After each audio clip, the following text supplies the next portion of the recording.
corazones un volcán de erupciones sin igual, sin igual. Hembra de sangre hirviente, peligrosa y dulce como la miel. Corre el año 1810, un año que marcaría un antes y un después en la historia de México.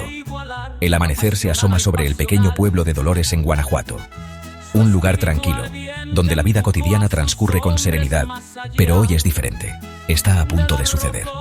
Un silencio expectante se apodera de la plaza, mientras el cura Miguel Hidalgo y Costilla, un sacerdote parroquial exaltado por fervor revolucionario, sube las escaleras de la iglesia. Este hombre, conocido por su sabiduría y su vehemencia, y también por sus vicios e infundados resentimientos personales, y una soez doble moral, pretende cambiar el curso de la historia.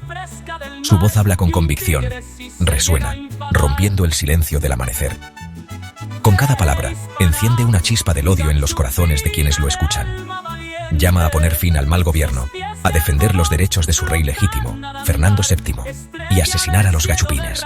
Sus palabras son un llamado a las armas y a provocar un baño de sangre entre sus compatriotas, la multitud. Hombres y mujeres, todos caen víctimas del poder de su manipuladora demagogia y se unen en un clamor unísono. Este es el grito de Dolores, que encendió la mecha de una guerra civil en México. Un grito que no solo se escuchó en Dolores, sino que resonó en todo el país, ensangrentándolo desenfrenadamente por 11 años. Es un momento grabado en el alma de la nación por la propaganda nacionalista, un momento que sigue vivo en la memoria colectiva de México.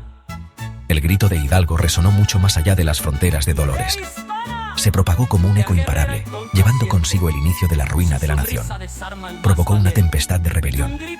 Cada pueblo, cada aldea, se sumergió en un absurdo baño de sangre. Campesinos indígenas, mestizos y criollos se enzarzaron en una causa que muchos ni comprendían. La guerra había comenzado. Una guerra que no solo se libraría en los campos de batalla, sino también marcaría los corazones y mentes de los novohispanos. Esta ocasión trascendental, sin embargo, marcó no solo el inicio del proceso de nacimiento de una nación, sino también el comienzo de un viaje plagado de contradicciones, masacres y traiciones. Un viaje que confundiría la identidad de los novohispanos ante la dicotomía de ser mexicano o español y su lugar en el mundo. Profundizamos en el legado del 16 de septiembre de 1810, explorando sus profundas implicaciones para el pasado, presente y futuro de México. Un legado que sigue siendo relevante hoy en día, mientras México continúa la búsqueda de su identidad y justicia. Este evento crucial marcó el inicio de la ruptura con el dominio español. También sembró las semillas de las dificultades que enfrenta México en la actualidad. Un recordatorio de que la lucha por la libertad y la justicia es el caldo de cultivo de insidiosos demagogos en un proceso continuo de manipulación, que requiere el esfuerzo y la comprensión de lo que se es y lo que se quiere ser. El término «estado fallido» se utiliza a menudo de forma vaga, cargado de connotaciones negativas. Este término, que ha ganado popularidad en los discursos políticos y académicos, a menudo se emplea para describir situaciones de crisis extrema en un país. Pero, ¿qué significa realmente que un Estado fracase? ¿Es simplemente una cuestión de percepción o hay criterios específicos que deben cumplirse para que un Estado sea considerado fallido? No existe una definición única y universalmente aceptada. Los académicos y expertos en política internacional debaten constantemente sobre los parámetros que definen a un Estado fallido. Sin embargo, ciertas características se asocian comúnmente con el concepto. Estas características no son absolutas, pero proporcionan un marco para entender la complejidad del término.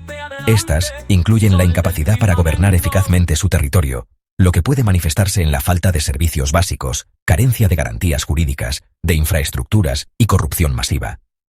La falta de control sobre sus fronteras, lo que lleva a problemas de seguridad y tráfico ilegal de todo tipo. La erosión del Estado de Derecho y una disfunción social generalizada. Esto se refleja en la incapacidad de las instituciones para impartir justicia de manera efectiva y en la prevalencia de la violencia y el crimen.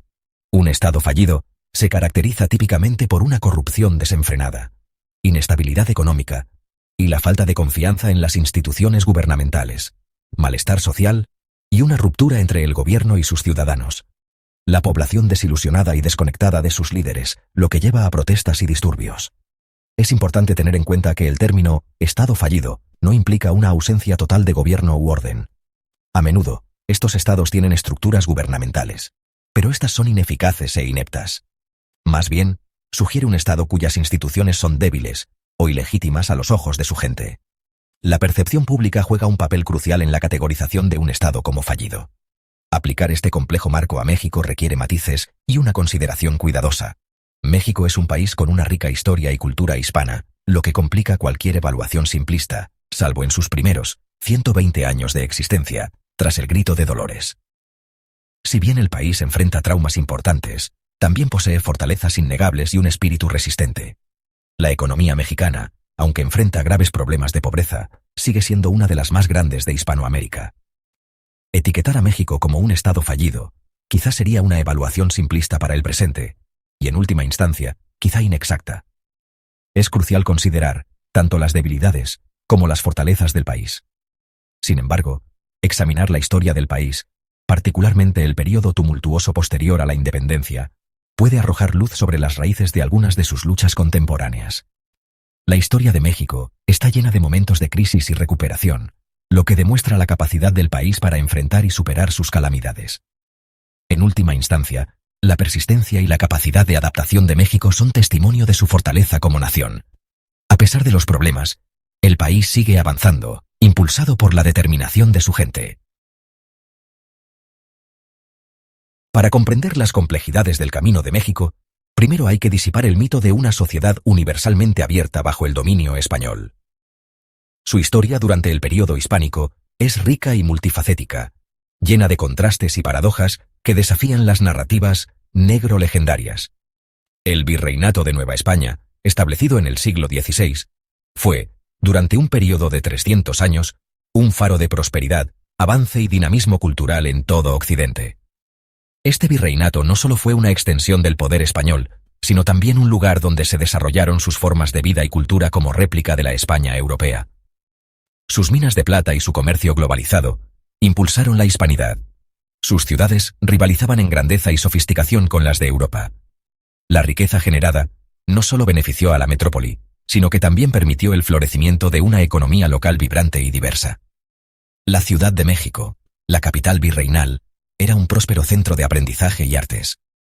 Las ideas europeas se mezclaban con las tradiciones nativas, creando un ambiente único y genuino de innovación y creatividad. La Universidad de México precedió a las norteamericanas por casi un siglo. Esta institución fue un faro de conocimiento y educación en el Nuevo Mundo, atrayendo a estudiantes y académicos de toda la región. Nueva España contaba con una floreciente escena literaria y artística, con reconocidos escritores, pintores y arquitectos que dejaron una huella imborrable en el panorama cultural.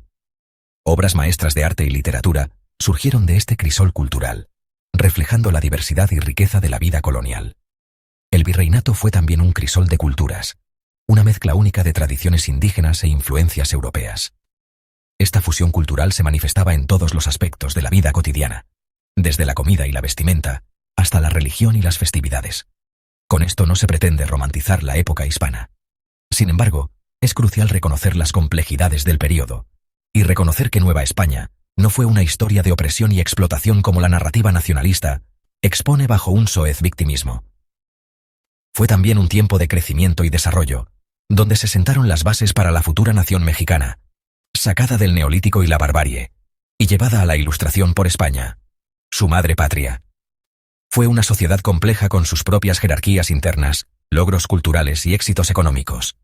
Las dinámicas sociales y económicas de Nueva España eran intrincadas, con una interacción constante entre diferentes grupos étnicos y clases sociales. Comprender este contexto es esencial para una apreciación matizada de la trayectoria de México y para desacreditar narrativas simplistas e interesadas, que se retratan en una falaz victimización, con periodo hispano de chivo expiatorio, como si de una era de oscuridad se tratara, y como precedente del amanecer de una independencia, que no fue tal.